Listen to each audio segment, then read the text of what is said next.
Hello and welcome to First Class eLearning's Tutorials for Tutors.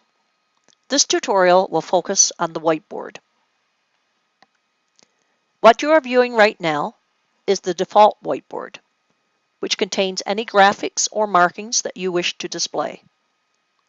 You can display images, run slideshows, copy and paste screenshots, type, draw, and write on the whiteboards. Please note that you may create and use several whiteboards during a tutoring session. First, I will show you how to create new whiteboards. To do this, you simply click on the word New, which will bring forth a pop-up window. Here you can type in the name of your whiteboard so that you can identify it very easily. And this is especially important if you are using several whiteboards. So you can include the subject area and the topic.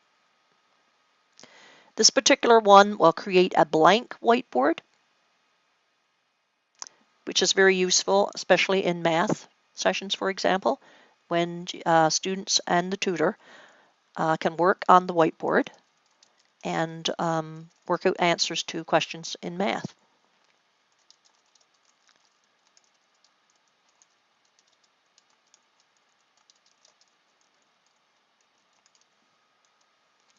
You also have the option to create a whiteboard that already has an image on it.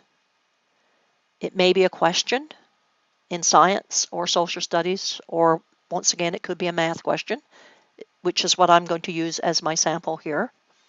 So I'm just going to type in a title once again, identify my subject area and the topic. And this particular question is going to be question number 9.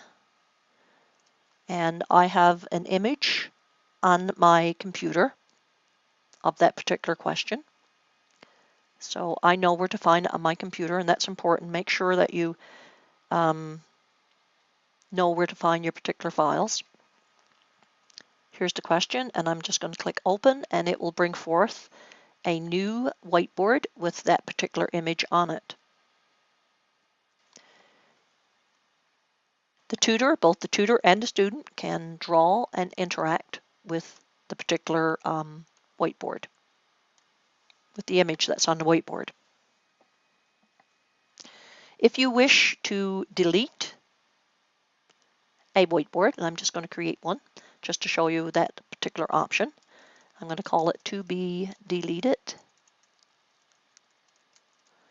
and it will just be a blank whiteboard. And because sometimes you might be working, for example, with a lot of different whiteboards, and it can get a bit confusing. If you wish to delete a whiteboard, you simply go to the X right here and click on it. It will bring forth a warning that you're about to delete the current whiteboard, and you have to confirm that. When you click confirm, that whiteboard will disappear. The other whiteboards will still be there.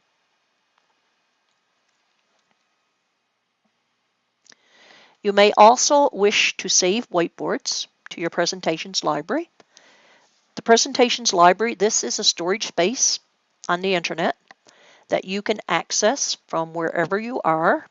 If you are not at home, you're on a trip somewhere or on vacation or wherever, you can still, as long as you have an internet connection, you can access your presentations library. And in that library, you can store images, documents, PowerPoint presentations, PDF files, whatever things that you would use in a particular tutoring session to help you. So supposing that you did some work with the student and you want to save that particular whiteboard to your presentations library, you can do so. So I'm just going to go to Whiteboard, the option on the main menu, and click on it. That will bring forth a drop-down menu with options on it. Here is the option to save this particular whiteboard to the presentations library. So I'm just going to click on it, and I'm going to give it a name. I'm going to call it Math, and there's my topic again, and this could be question number 2, for example. So I'm just going to click OK.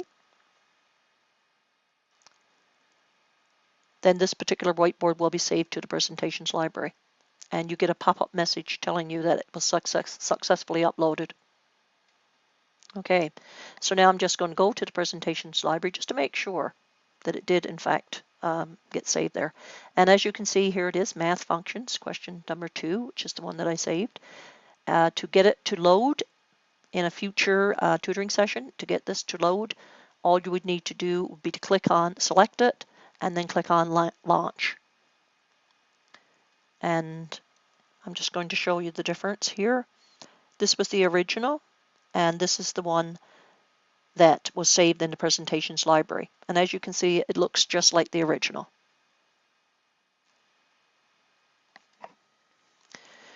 Okay, so the next thing would be if you wanted to save the particular whiteboard as an image file on your own computer. And I'm just going to use this one as an example. I'm just going to erase this part right here. And if I wanted to save that one for a student, for example, supposing we did some work on that and I wanted to send it to the student. What I could do is I could save that image onto my desktop. I could give it a name and choose the folder where I want it stored. Then I would click Open, and as you can see, there's already a question in there, and I would click Save. Then I could go to my computer if I wanted to and send that particular file to the student. Also, it means that you have that image on your computer for your own resources. You can retrieve it at a later date and use it in a future tutoring session if you wish. One thing to keep in mind is that you cannot delete the default whiteboard.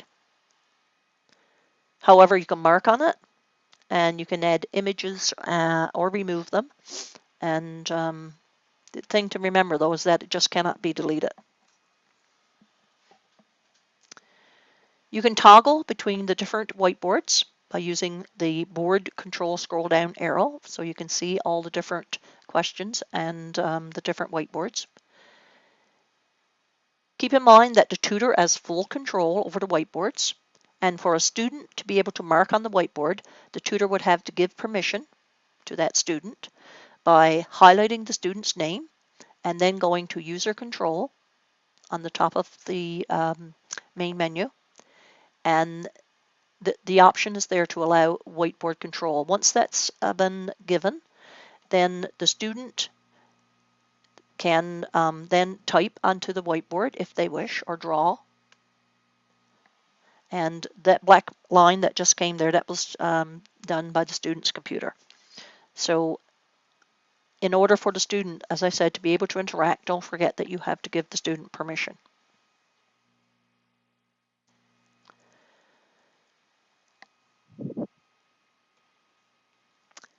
The whiteboard will remain 10 minutes after the last participant leaves the room.